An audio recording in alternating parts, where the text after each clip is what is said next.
I think it's most of all such a wonderful reflection of the King and what he's done as a patron of the arts.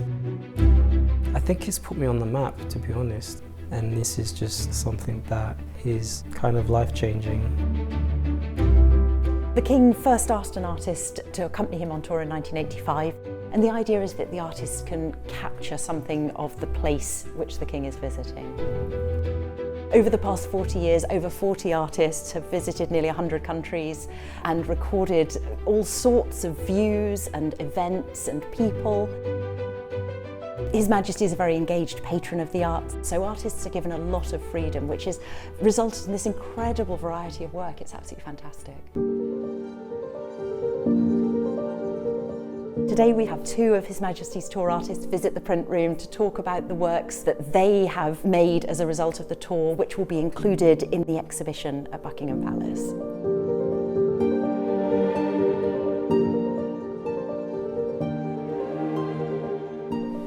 Wow. We've got the works out, here they are. How does it feel to see them? Extraordinary. I haven't seen mine for at least 25 years. That's amazing. And to see them in this space must be very different from when you last saw them in your studios. Yeah, overwhelming. So I went to Kenya in 2023 with His Majesty and the Queen.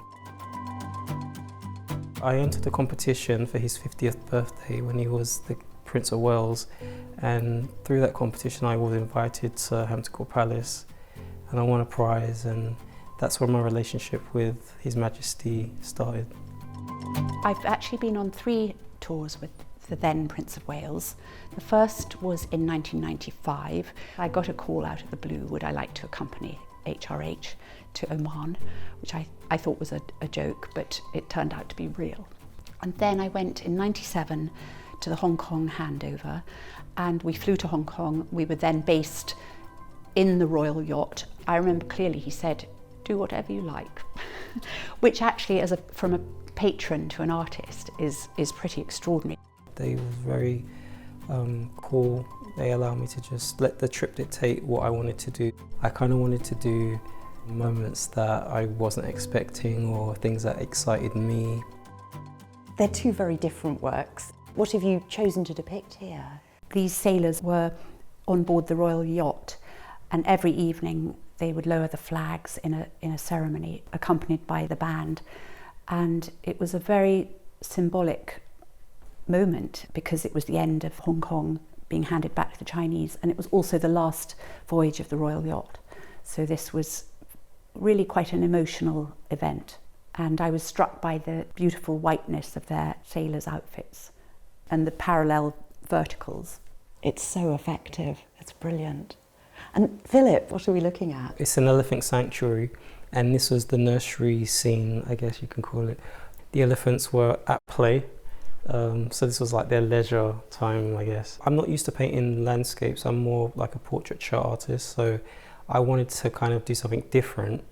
Rather than just draw close-ups of elephants, I just wanted to make it like a scene. I think you've caught it. I feel as if I'm standing there watching these elephants getting their food and playing, and it's absolutely wonderful. I love the green coats, the uniform, so nice, with the colour of the earth. Yeah.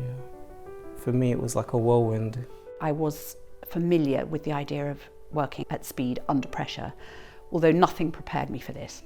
Every minute of the day is choreographed. I think because the King is an artist himself, he understands artists, he understands the importance of making art.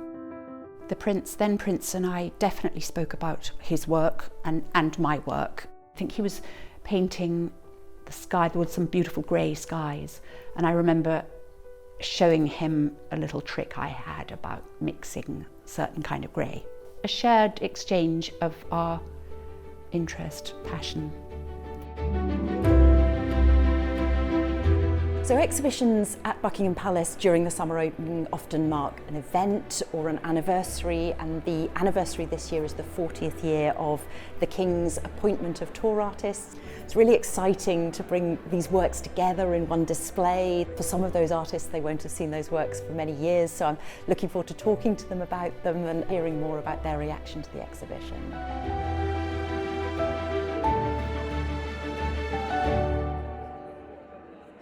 There's a book which is also being published about the King's tour artists, and a lot of the artists interviewed for that have spoken about how important the work was to them, how much of an impact it made on them.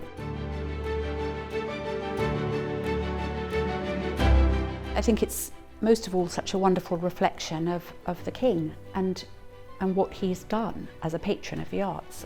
There's obviously a long history of that, but he's upholding it.